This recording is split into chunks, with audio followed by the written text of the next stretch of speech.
Hello guys, आज की इस वीडियो में हम 9th क्लास इंग्लिश की पोइम देखेंगे द ईगल। ये आपको इजीली पेज नंबर 94 पर मिल जाएगी। Poet name is Alfred Lord Tennyson. आज हम इस पोइम की समरी, पैराफ्रेजिंग, स्टैंजा से related question answers and grammatic portion सब कुछ देखेंगे इन डिटेल। चलिए स्टार्ट करते हैं summary. In this poem, The Eagle, written by Alfred Lord Tennyson, the poet shows his love for nature and its beauty.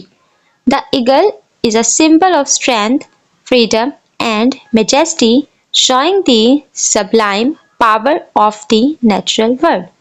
इस summary को आपने अच्छे से याद करना है।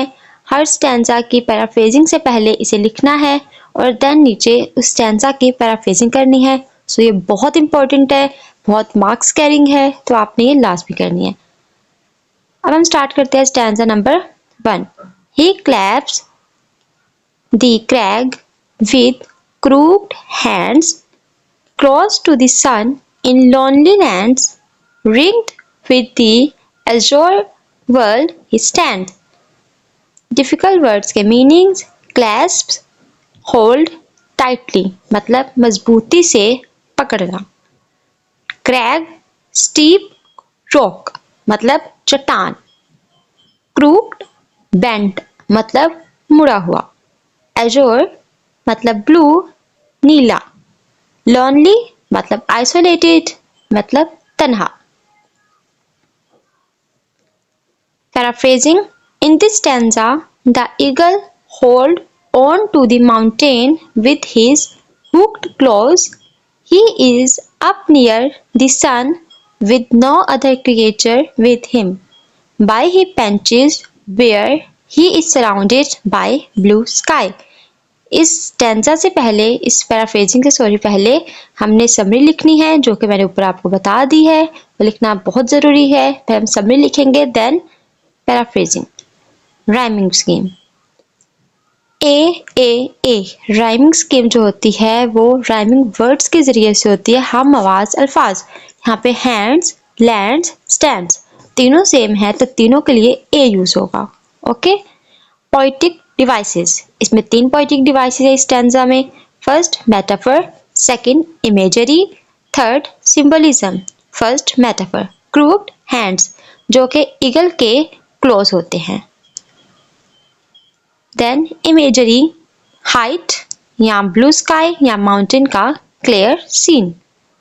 सिंबलिज्म, ईगल किसे सिंबलाइज करता है? पावर, मेजेस्टी या फ्रीडम, जो कि हमने ऊपर समरी में भी देखा। स्टैंजा से related question answers. Question number 1, where is the eagle standing? Where is the eagle standing? Answer, on a steep mountain rock. Question number 2. What does crooked hands mean? Answer, the eagle's strong hooked claws. Question number 3. What surrounds the eagle? Answer, the blue sky. Question number 4. Why is the place called Lonely Land? Answer, because no other creature are near the eagle. Question number 5. What quality of the eagle is shown in the stanza? कौन सी quality eagle की इस stanza में बताई गई है? Answer, strength and power. Question number 6. Which poetic device is used in crooked hands? Its metaphor. Stanza number 2. The wrinkled sea beneath him crawls. He watches from his mountain walls and like a thunderbolt he falls. Difficult words के meanings. Wrinkled mean folded, शिकनदार। Beneath मतलब below, नीचे। Crawls move slowly, आहिस्ता हरकत करना। Thunderbolt means lightning, बिजली। Falls dives मतलब झपटना। Paraphrasing, पहले हम समरी लिखेंगे देन इसकी paraphrasing. The oceans far beneath the eagle down below, he is observing everything around him, he is as merciless and fast as lighting. I know ये आपको बहुत short लगती होगी, बट पेपर में ये सिर्फ 3 मार्क्स की आती है। हम ऊपर समरी लिखेंगे, देन ये लिखेंगे तो बहुत बेस्ट हो जाएगी। ओके, राइमिंग स्कीम मैं फिर से बता दूं, rhyming scheme means rhyming words, हम आवाज अल्फाज, जैसे क्राउल्स, वॉल्स, फॉल्स, तीनों सेम है, हम आवाज है तीनों, हम तीनों के लिए ए यूज होगा। पोएटिक डिवाइसेस इसमें हमारे पास हैं 3, simile, personification, imagery.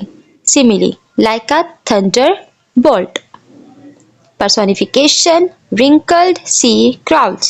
Imagery, sea height, sudden fall. Stanzas related question answers. Question number 1.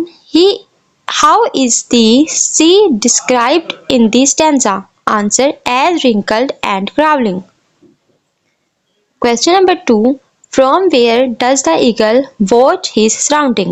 Answer, from the mountain walls. Question number 3. What does like a thunderbolt suggest? Answer, speed and power.